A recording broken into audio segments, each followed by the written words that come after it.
പ്രിയപ്പെട്ട എല്ലാ കുട്ടികൾക്കും സർഫസ് കെമിസ്ട്രിയുടെ മൂന്നാമത്തെ ക്ലാസ്സിലേക്ക് സ്വാഗതം. കഴിഞ്ഞ 2 ക്ലാസ്സുകളിലായി അഡ്സോർഷൻ, കറ്റാലിസിസ് എന്നിവയെക്കുറിച്ച് നാം വിശദമായി പഠിച്ചു.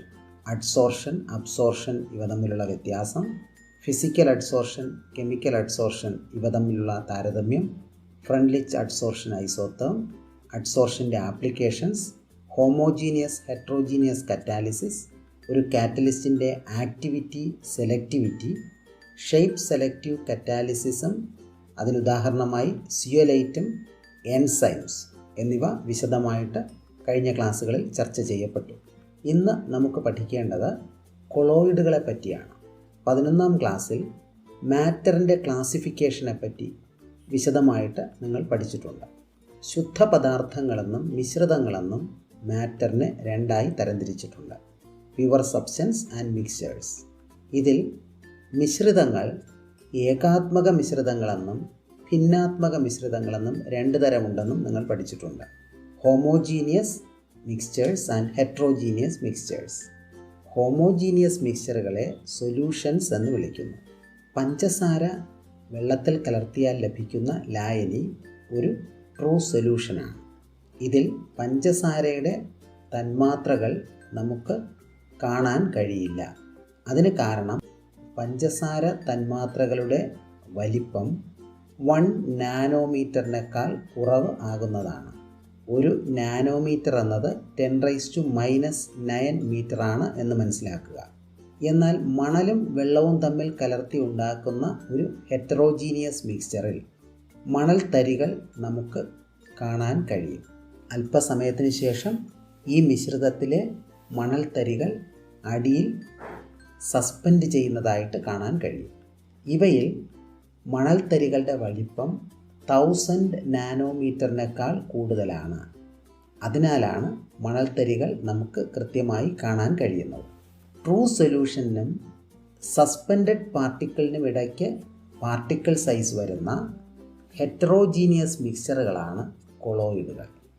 അതായത് colloids are heterogeneous mixtures having particle size between 1 nanometer and 1000 nanometer. 1 നാനോമീറ്ററിനും 1000 നാനോമീറ്ററിനും ഇടയിൽ പാർട്ടിക്കിൾ സൈസ് വരുന്ന ഹെറ്ററോജീനിയസ് മിക്സ്ചറുകളാണ് കൊളോയിഡുകൾ.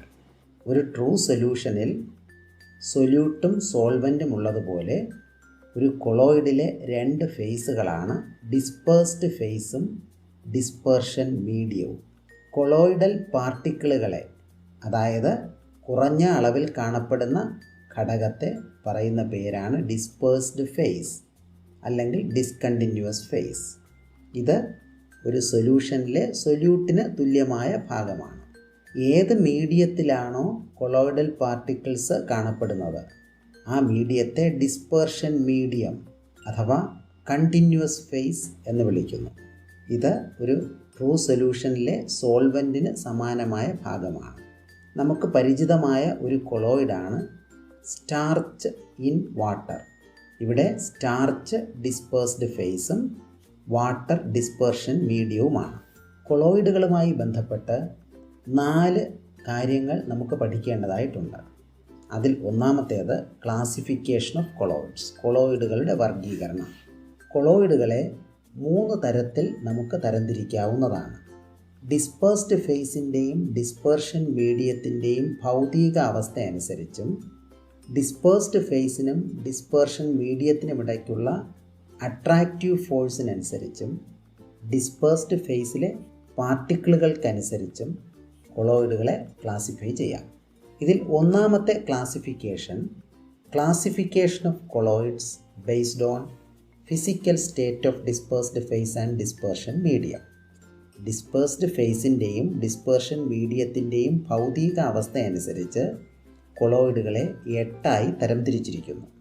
ഒരു സോളിഡ് ലിക്വിഡിൽ ഡിസ്പേഴ്സ് ചെയ്ത് കാണപ്പെടുന്നതിനെ സോൾ എന്ന് വിളിക്കുന്നു. ഉദാഹരണം സ്റ്റാർച്ചിൻ്റെ സോൾ. ഡിസ്പേഴ്സ്ഡ് ഫേസും ഡിസ്പേർഷൻ മീഡിയവും ലിക്വിഡായി വന്നാൽ അതിനെ എമൽഷൻ എന്ന് വിളിക്കുന്നു. മിൽക്ക് അതിനുദാഹരണമാണ്. ഡിസ്പേഴ്സ്ഡ് ഫേസ് ഗ്യാസും ഡിസ്പേർഷൻ മീഡിയം ലിക്വിഡുമാണെങ്കിൽ അതിനെ ഫോം എന്ന് വിളിക്കുന്നു. സോപ്പ്, ഫോം അതിനുദാഹരണമാണ്. ഡിസ്പേഴ്സ്ഡ് ഫേസും ഡിസ്പെർഷൻ മീഡിയവും സോളിഡായി വന്നാൽ അതിനെ സോളിഡ് സോൾ എന്ന് വിളിക്കുന്നു. ലോഹസങ്കരങ്ങൾ ഇതിനുദാഹരണമാണ്. ലിക്വിഡ് സോളിഡിൽ ഡിസ്പേഴ്സ് ചെയ്തിരുന്നാൽ അതിനെ ജെൽ എന്ന് വിളിക്കുന്നു. ബൂട്ട് പോളിഷ് അതിനുദാഹരണമാണ്. ഗ്യാസ് സോളിഡിൽ ഡിസ്പേഴ്സ് ചെയ്തിരുന്നാൽ അതിനെ സോളിഡ് ഫോം എന്ന് വിളിക്കുന്നു. ഗ്യാസ് ഇൻ ലിക്വിഡിനെ ഫോം എന്ന് വിളിച്ചു. അതുപോലെയാണ് gas in solid foam. Foam rubber അതിനുദാഹരണമാണ്. സോളിഡ് ഗ്യാസിൽ ഡിസ്പേഴ്സ് ചെയ്തിരുന്നാൽ അതിനെ എയറസോൾ എന്ന് വിളിക്കുന്നു. ഗ്യാസ് ഡിസ്പെർഷൻ മീഡിയമായി വരുന്നവ എയറസോളുകളാണ്. ഉദാഹരണം സ്മോക്ക്. ലിക്വിഡിൻ ഗ്യാസിനെ ലിക്വിഡ് എയറസോൾ എന്ന് വിളിക്കുന്നു. ഫോഗ്, മിസ്റ്റ് ഇതെല്ലാം അതിനുദാഹരണമാണ്. വാതകങ്ങൾ പരസ്പരം കൂടിക്കലർന്നാൽ ലഭിക്കുന്നത് ഹോമോജീനിയസ് മിക്സറാണ്. അത് ട്രൂ സൊല്യൂഷനാണ്, കൊളോയിഡ് അല്ല. ഇവയിൽ എമൽഷൻസിനെ പറ്റി അല്പം വിശദമായി നമുക്ക് പഠിക്കേണ്ടതുണ്ട്. എമൽഷൻസ് എന്താണെന്ന് പറഞ്ഞു. ഡിസ്പേഴ്സ്ഡ് ഫേസും ഡിസ്പെർഷൻ മീഡിയവും ലിക്വിഡായി വരുന്ന കൊളോയിഡുകളാണ് എമൽഷൻസ്. ഇവ രണ്ട് തരത്തിലുണ്ട്. ഓയിൽ ഇൻ വാട്ടർ ടൈപ്പും വാട്ടർ ഇൻ ഓയിൽ ടൈപ്പും. എമൽഷൻസ് അൺസ്റ്റേബിളാണ്. അവ സ്റ്റെബിലൈസ് ചെയ്യുവാനായി മൂന്നാമതൊരു വസ്തു കൂടെ അതിനോടൊപ്പം ചേർക്കേണ്ടതുണ്ട്. ഇതിനെ എമൽസിഫയർ അഥവാ എമൽസിഫയിങ് ഏജൻ്റ് എന്ന് വിളിക്കുന്നു. ഇത് ഡിസ്പേഴ്സ്ഡ് ഫേസിനും ഡിസ്പെർഷൻ മീഡിയത്തിനുമിടയ്ക്ക് തിൻ ലെയർ ഫോം ചെയ്യുന്നതിലൂടെ എമൽഷൻസിനെ സ്റ്റെബിലൈസ് ചെയ്യുന്നു. ഓയിൽ ഇൻ വാട്ടർ ടൈപ്പ് എമൽഷൻസിൽ ഓയിൽ ഡിസ്പേഴ്സ്ഡ് ഫേസും വാട്ടർ ഡിസ്പെർഷൻ മീഡിയവുമാണ്. മിൽക്ക്, വാനിഷിംഗ് ക്രീം എന്നിവ ഇതിനുദാഹരണമാണ്. ഇത്തരം എമൽഷൻസിൽ എമൽസിഫയറായി സോപ്പ്, ഗമ്മ്, പ്രോട്ടീൻസ് തുടങ്ങിയവ ഉപയോഗിക്കുന്നു. വാട്ടർ ഇൻ ഓയിൽ ടൈപ്പ് എമൽഷൻസിൽ വാട്ടർ ഡിസ്പേഴ്സ്ഡ് ഫേസും ഓയിൽ ഡിസ്പെർഷൻ മീഡിയവുമാണ്. ബട്ടർ, ക്രീം എന്നിവ ഉദാഹരണങ്ങളാണ്. Heavy metal salts of higher fatty acids, long chain alcohols, lamp black തുടങ്ങിയവ ഓയിൽ ഇൻ വാട്ടർ ടൈപ്പ് എമൽഷൻസിൽ എമൽസിഫയറായി ഉപയോഗിക്കുന്നു. രണ്ടാമത്തെ classification of colloids based on nature of interaction between dispersed phase and dispersion medium. Dispersed ഫേസിനും dispersion മീഡിയത്തിനുമിടയ്ക്കുള്ള attractive force അനുസരിച്ച് കൊളോയിഡുകളെ lyophilic colloid എന്നും ലയോഫോബിക് കൊളോയിഡ് എന്നും രണ്ടായി തരംതിരിച്ചിരിക്കുന്നു. Leo means solvent.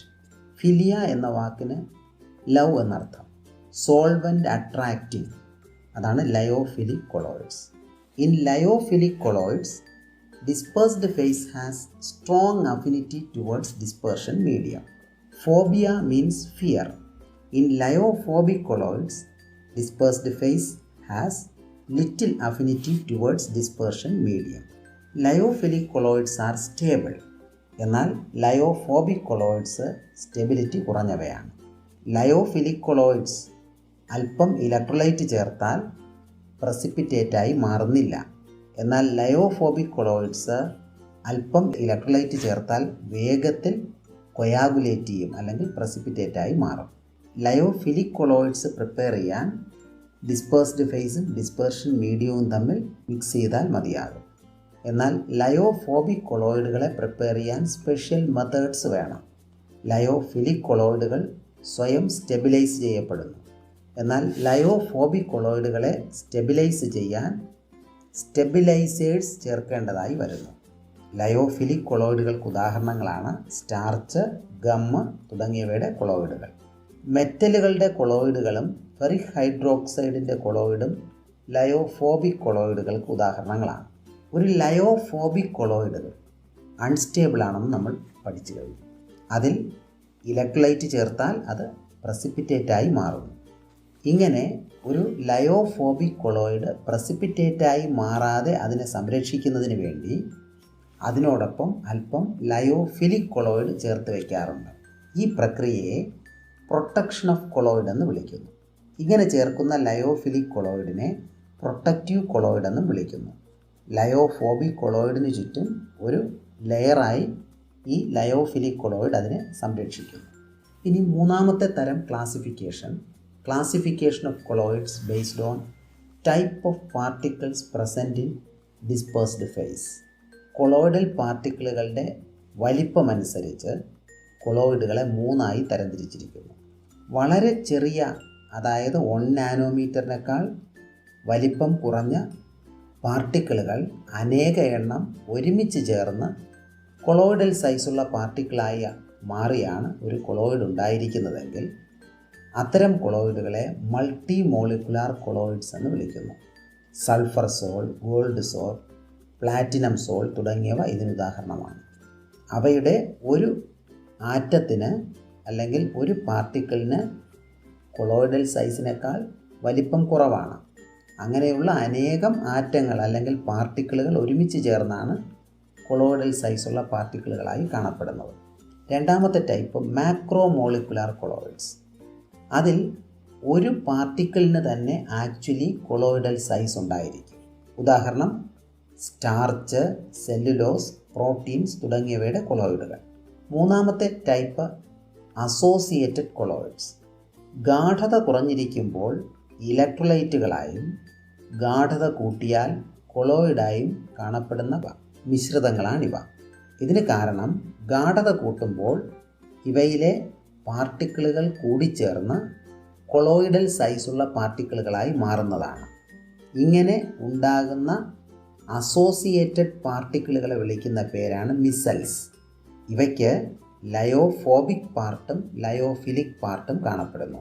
Soap solution ഇതിന് ഒരു ഉദാഹരണമാണ്. അസോസിയേറ്റഡ് കൊളോയിഡുകൾ മിസൽ ഫോം ചെയ്യുന്നതുമായി ബന്ധപ്പെട്ട് ചില കാര്യങ്ങൾ കൂടെ നമുക്കറിയേണ്ടതായിട്ടുണ്ട്. ഒരു നിശ്ചിത ഗാഢതയ്ക്ക് മുകളിൽ മാത്രമേ മിസൽ ഫോം ചെയ്യുകയുള്ളൂ.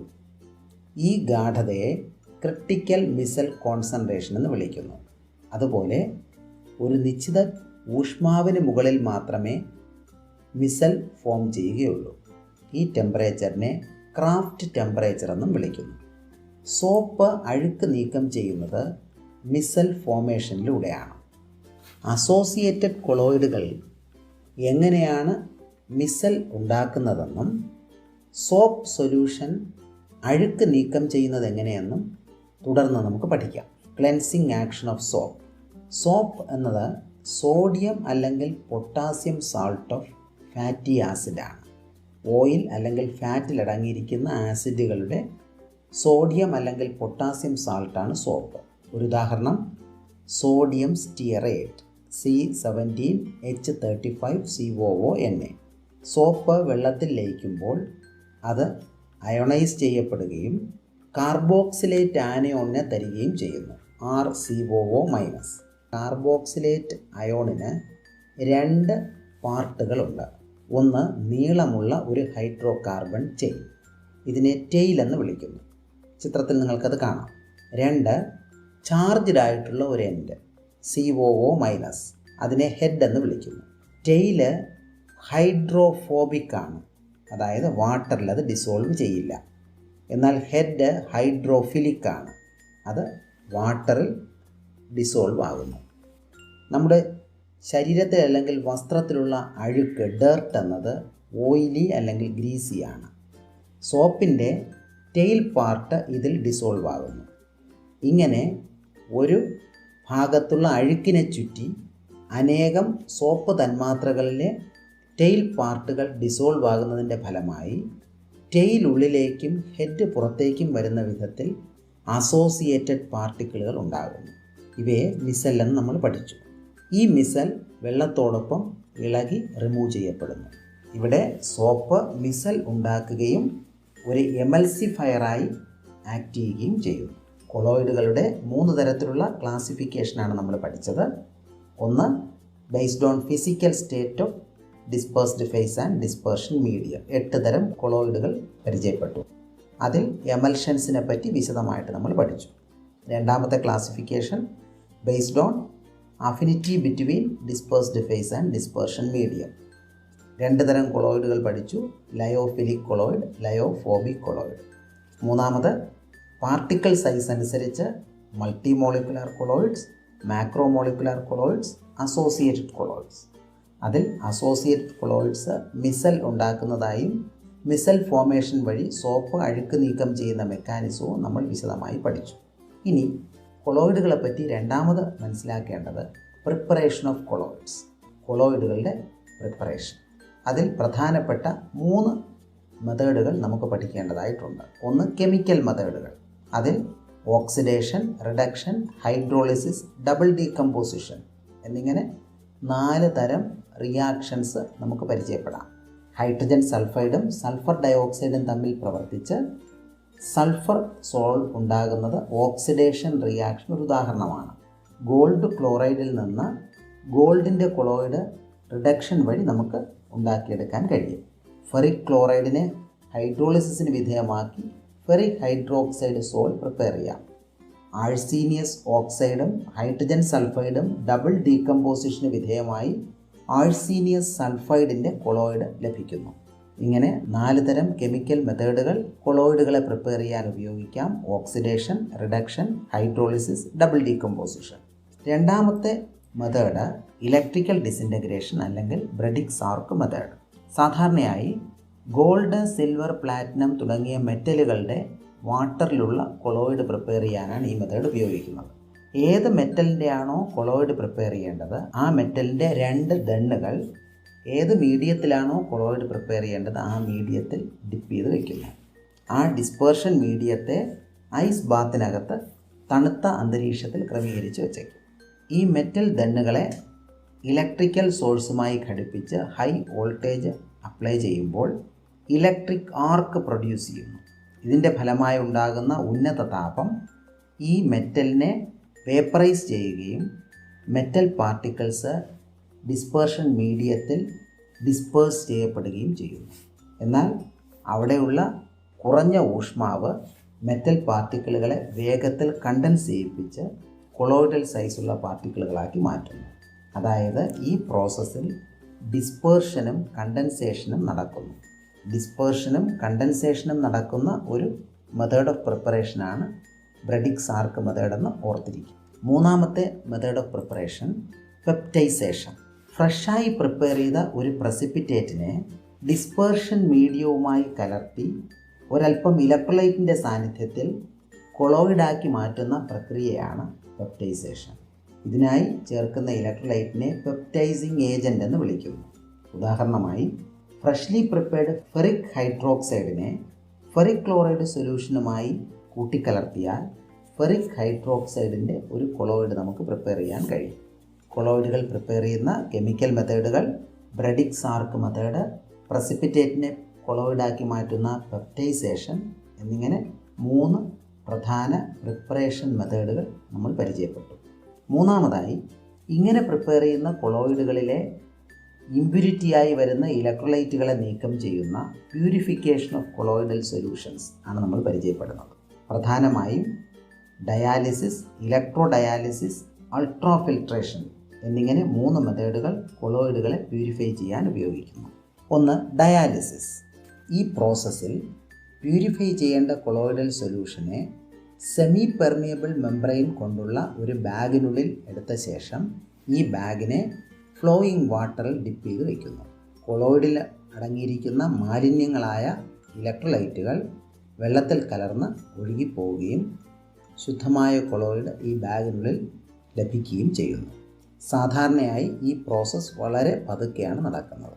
ഇതിൻ്റെ വേഗത വർദ്ധിപ്പിക്കാൻ ഇലക്ട്രിക് ഫീൽഡ് അപ്ലൈ ചെയ്താൽ ഈ പ്രോസസ്സിനെ ഇലക്ട്രോ ഡയാലിസിസ് എന്ന് വിളിക്കുന്നു.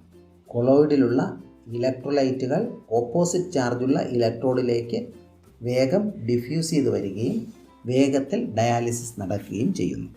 കൊളോയിഡുകളെ പ്യൂരിഫൈ ചെയ്യാനുള്ള മൂന്നാമത്തെ മെത്തേഡാണ് അൾട്രാ ഫിൽട്രേഷൻ.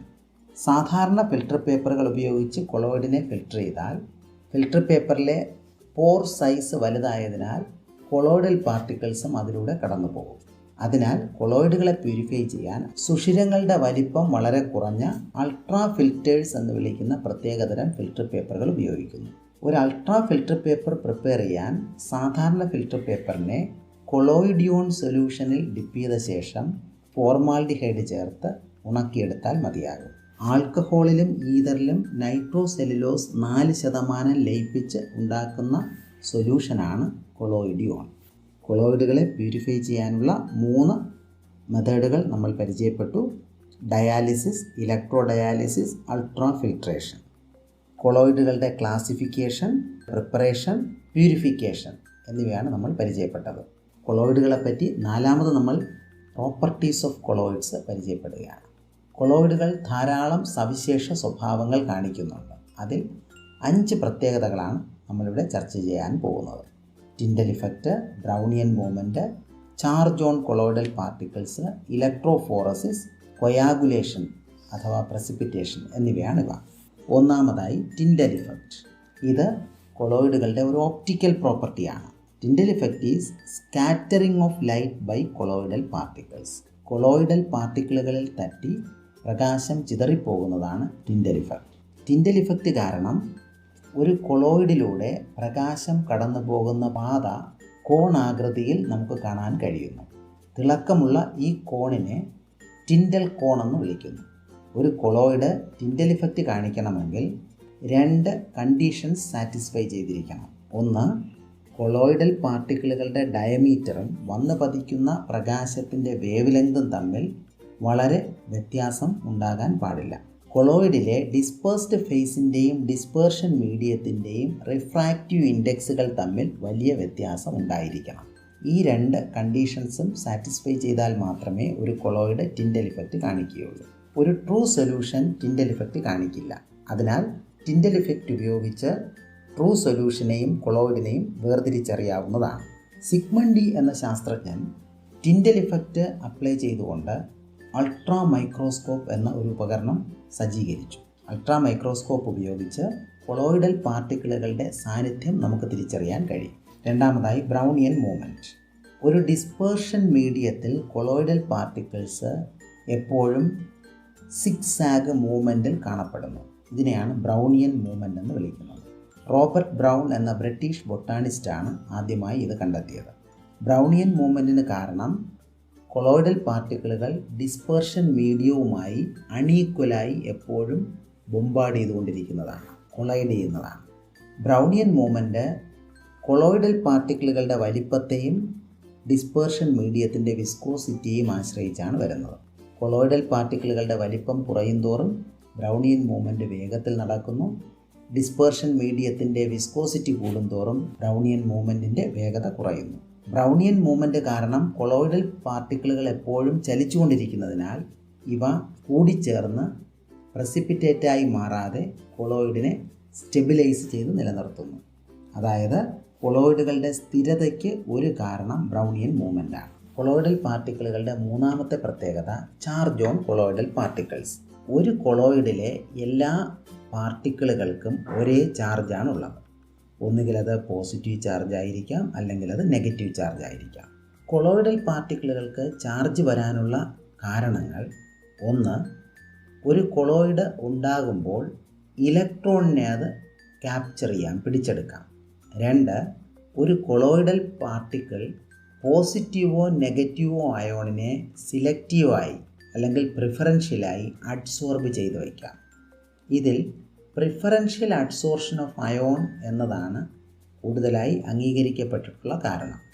ഒരു കൊളോയിഡിന് അതിൽ തന്നെയുള്ള ഒരു അയോണിനെ ആകർഷിച്ച് വയ്ക്കാൻ അല്ലെങ്കിൽ അഡ്സോർബ് ചെയ്യാൻ ഒരു പ്രവണതയുണ്ട്. ഇതിനെയാണ് പ്രിഫറൻഷ്യൽ അഡ്സോർഷൻ അല്ലെങ്കിൽ സിലക്റ്റീവ് അഡ്സോർഷൻ എന്ന് വിളിക്കുന്നത്.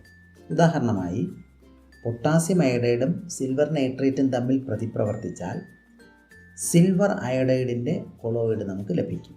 ഇത് സിൽവർ നൈട്രേറ്റ് ലായനിയിലേക്ക് പൊട്ടാസ്യം അയഡൈഡ് ചേർത്തുകൊണ്ടാണ് ഉണ്ടാക്കുന്നതെങ്കിൽ കൊളോയിഡൽ പാർട്ടിക്കിളുകൾ Ag+ അയോണുകളെ അഡ്സോർബ് ചെയ്യുന്നു.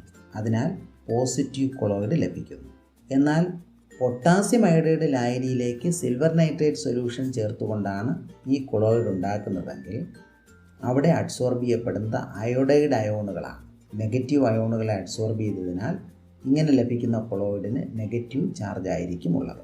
ഇങ്ങനെ ഒരു കൊളോയിഡ് പോസിറ്റീവോ നെഗറ്റീവോ അയോണുകളെ അഡ്സോർബ് ചെയ്യുന്നത് വഴി ഒരു ചാർജ്ഡ് ലെയർ അതിൻ്റെ സർഫസിൽ ഉണ്ടാകുന്നു.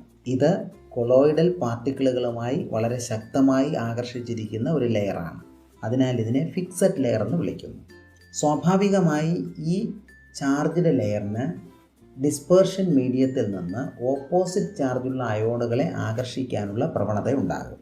ഇതിൻ്റെ ഫലമായി ഓപ്പോസിറ്റ് ചാർജുള്ള മറ്റൊരു ലെയർ അതിന് മുകളിൽ ഫോം ചെയ്യും. രണ്ടാമത്തെ ലെയർ അത്രത്തോളം ശക്തമായി ആദ്യത്തെ ലെയറുമായി ആകർഷിക്കപ്പെടുന്നില്ല. അതിന് മൂവ് ചെയ്ത് മാറാനുള്ള കഴിവുണ്ടായിരിക്കും. അതിനാൽ ഈ ലെയറിനെ ഡിഫ്യൂസ്ഡ് ലെയർ എന്ന് വിളിക്കുന്നു. ഇങ്ങനെ ഓപ്പോസിറ്റ് ചാർജുള്ള രണ്ട് ലെയറുകൾ കൊളോയിഡിൽ കാണപ്പെടുന്നതിനെ ഹെൽംഹോൾട്ട്സ് ഡബിൾ ലെയർ അല്ലെങ്കിൽ ഇലക്ട്രിക്കൽ ഡബിൾ ലെയർ എന്ന് വിളിക്കുന്നു. ഈ രണ്ട് ലെയറുകൾക്കും, അതായത് ഫിക്സഡ് ലെയറിനും ഡിഫ്യൂസ്ഡ് ലെയറിനും ഇടയ്ക്കുള്ള പൊട്ടൻഷ്യൽ ഡിഫറൻസിനെ സീറ്റ പൊട്ടൻഷ്യൽ അല്ലെങ്കിൽ ഇലക്ട്രോ കൈനറ്റിക് പൊട്ടൻഷ്യൽ എന്ന് വിളിക്കുന്നു. കൊളോയിഡിൻ്റെ അടുത്ത പ്രോപ്പർട്ടി ഇലക്ട്രോഫോറസിസ്, അതും ഒരു ഇലക്ട്രിക്കൽ പ്രോപ്പർട്ടിയാണ്. നമ്മളിപ്പോൾ പഠിച്ചു, ഒരു കൊളോയിഡിലെ എല്ലാ പാർട്ടിക്കിളുകൾക്കും ഒരേ ചാർജ് ഉണ്ടായിരിക്കും. അതിനാൽ ഒരു ഇലക്ട്രിക് ഫീൽഡ് അപ്ലൈ ചെയ്യുകയാണെങ്കിൽ ഓപ്പോസിറ്റ് ചാർജുള്ള ഇലക്ട്രോഡിലേക്ക് ഇവ മൈഗ്രേറ്റ് ചെയ്ത് പോകും. ഇത്തരത്തിൽ ഓപ്പോസിറ്റ് ചാർജുള്ള ഇലക്ട്രോഡിലേക്ക് കൊളോയിഡൽ പാർട്ടിക്കിൾസ് മൂവ് ചെയ്യുന്നതിനെയാണ് ഇലക്ട്രോഫോറസിസ് എന്ന് വിളിക്കുന്നത്. ചിത്രത്തിൽ നെഗറ്റീവ് ചാർജുള്ള ഒരു കൊളോയിഡിലെ പാർട്ടിക്കിളുകൾ പോസിറ്റീവ് ഇലക്ട്രോഡിലേക്ക് ആകർഷിച്ചു പോകുന്നത് നിങ്ങൾക്ക് കാണാൻ കഴിയും. കൊളോയിഡുകളുടെ അഞ്ചാമത്തെ പ്രോപ്പർട്ടി കൊയാഗുലേഷൻ അല്ലെങ്കിൽ പ്രസിപ്പിറ്റേഷൻ. ഒരു കൊളോയിഡിനെ പ്രസിപ്പിറ്റേറ്റാക്കി മാറ്റുന്ന പ്രോസസ്സാണ് കൊയാഗുലേഷൻ. വ്യത്യസ്തങ്ങളായ കാരണങ്ങളാൽ ഒരു കൊളോയിഡ് പ്രസിപ്പിറ്റേറ്റായി മാറാം. അതിൽ ഏറ്റവും പ്രധാനപ്പെട്ടത് എക്സസ് ഇലക്ട്രോലൈറ്റ് ചേർത്താൽ ഒരു കൊളോയിഡിനെ പ്രസിപ്പിറ്റേറ്റാക്കി മാറ്റാം എന്നതാണ്. ഇങ്ങനെ ചേർക്കുന്ന ഇലക്ട്രോലൈറ്റിൻ്റെ കഴിവിനെ കുറിക്കാൻ കൊയാഗുലേഷൻ വാല്യൂ അല്ലെങ്കിൽ ഫ്ലോക്കുലേഷൻ വാല്യൂ എന്നൊരു ടേം ഉപയോഗിക്കുന്നു. 1 ലിറ്റർ കൊളോയിഡിനെ 2 മണിക്കൂറിനുള്ളിൽ പൂർണ്ണമായും കൊയാഗുലേറ്റ് ചെയ്യിപ്പിക്കാൻ എത്ര മില്ലി മോൾ ഇലക്ട്രോലൈറ്റ് വേണം എന്നതാണ് ആ ഇലക്ട്രോലൈറ്റിൻ്റെ കൊയാഗുലേഷൻ വാല്യൂ എന്നതുകൊണ്ട് അർത്ഥമാക്കുന്നത്. കൊയാഗുലേഷൻ വാല്യൂ കൂടിയിരുന്നാൽ കൂടുതൽ ഇലക്ട്രോലൈറ്റ് ചേർത്താൽ മാത്രമേ അവിടെ കൊയാഗുലേഷൻ നടക്കൂ. അതായത് ആ ഇലക്ട്രോലൈറ്റിൻ്റെ കൊയാഗുലേഷൻ കപ്പാസിറ്റി കുറവാണെന്നർത്ഥം. ഇലക്ട്രോലൈറ്റ് ചേർക്കുമ്പോൾ ഒരു കൊളോയിഡ് കൊയാഗുലേഷന് വിധേയമാകുന്നതുമായി ബന്ധപ്പെട്ട് വളരെ പ്രധാനപ്പെട്ട ഒരു നിയമം നമുക്ക് പഠിക്കേണ്ടതായിട്ടുണ്ട്. Hardy-Schulze rule. ഒരു കൊളോയിഡിലേക്ക് ഇലക്ട്രോലൈറ്റ് ചേർക്കുമ്പോൾ ഇലക്ട്രോലൈറ്റിലെ ഏത് അയോണിനാണോ കൊളോയിഡിൻ്റെ ചാർജിൻ്റെ ഓപ്പോസിറ്റ് ചാർജ് ഉള്ളത്, ആ അയോണാണ് കൊയാഗുലേഷൻ അല്ലെങ്കിൽ ഫ്ലോക്കുലേഷന് കാരണമായി തീരുന്നത്. അതായത് ഒരു നെഗറ്റീവ് ചാർജുള്ള കൊളോയിഡിനെ പ്രസിപ്പിറ്റേറ്റ് ചെയ്യാൻ നമ്മൾ ചേർക്കുന്ന ഇലക്ട്രോലൈറ്റിലെ പോസിറ്റീവ് അയോണാണ് കാരണമാകുന്നത്. പോസിറ്റീവ് ചാർജുള്ള ഒരു കൊളോയിഡിനെ പ്രസിപ്പിറ്റേറ്റ് ചെയ്യിപ്പിക്കാൻ നമ്മൾ ചേർക്കുന്ന ഇലക്ട്രോലൈറ്റിലെ നെഗറ്റീവ് അയോണാണ് കാരണമാകുന്നത്. ഇങ്ങനെ കൊയാഗുലേഷൻ അല്ലെങ്കിൽ ഫ്ലോക്കുലേഷന് കാരണമാകുന്ന അയോണിനെ, അയോണിൻ്റെ പ്രത്യേകത കൊളോയിഡിൻ്റെ ചാർജിൻ്റെ ഓപ്പോസിറ്റ് ചാർജുള്ള അയോൺ ആയിരിക്കും അത്. ആ അയോണിനെ കൊയാഗുലേറ്റിംഗ് അയോൺ അല്ലെങ്കിൽ ഫ്ലോക്കുലേറ്റിംഗ് അയോൺ എന്ന് വിളിക്കുന്നു. ഹാർഡി-ഷൂൾസ് റൂൾ പറയുന്നത് ഫ്ലോക്കുലേറ്റിംഗ് അയോണിൻ്റെ ചാർജ് അഥവാ വാലൻസി കൂടുന്തോറും അതിൻ്റെ കൊയാഗുലേറ്റിംഗ് പവർ കൂടുന്നു എന്നാണ്. Greater the valency of the coagulating ion, greater will be it's coagulating capacity. ഉദാഹരണമായി, നെഗറ്റീവ് ചാർജുള്ള കൊളോയിഡിനെ പ്രസിപ്പിറ്റേറ്റ് ചെയ്യാൻ കഴിവുള്ള പോസിറ്റീവ്ലി ചാർജ്ഡ് അയോണുകൾ അവയുടെ കൊയാഗുലേറ്റിംഗ് കപ്പാസിറ്റിയുടെ ക്രമത്തിൽ എഴുതിയാൽ Sn4+ greater than Al3+, greater than Fe2+, greater than Na+. 4 positive charge ഉള്ളതിനേക്കാൾ കഴിവ് കുറവാണ്, 3 പോസിറ്റീവ് ചാർജ് ഉള്ളത് അതിനേക്കാൾ കുറവാണ്, 2 പോസിറ്റീവ് ചാർജ് ഉള്ളത് അതിനേക്കാൾ കുറവാണ്, 1 പോസിറ്റീവ് ചാർജ് ഉള്ളത്. ഇങ്ങനെ ആ ക്രമം നമുക്ക് മനസ്സിലാക്കാൻ കഴിയും. പോസിറ്റീവ് ചാർജുള്ള ഒരു കൊളോയിഡിനെ കൊയാഗുലേറ്റ് ചെയ്യിപ്പിക്കാൻ നെഗറ്റീവ് ചാർജുള്ള അയോണുകൾക്കാണ് കഴിവുള്ളതെന്ന് നമ്മൾ കണ്ടു. അവയുടെ കൊയാഗുലേറ്റിംഗ് കപ്പാസിറ്റി 4- ചാർജുള്ള ഫെറോസയനൈഡ് അയോണിനേക്കാൾ കപ്പാസിറ്റി കുറവാണ്. 3 ചാർജുള്ള PO43- അതിനേക്കാൾ കുറവാണ്. SO42- അതിനേക്കാൾ കുറവാണ് Cl-. ഇങ്ങനെ ഒരു കൊയാഗുലേറ്റിംഗ് അയോണിൻ്റെ കൊയാഗുലേറ്റിംഗ് പവർ കണ്ടെത്താൻ ഹാർഡി-ഷൂൾസ് റൂൾ സഹായിക്കുന്നു.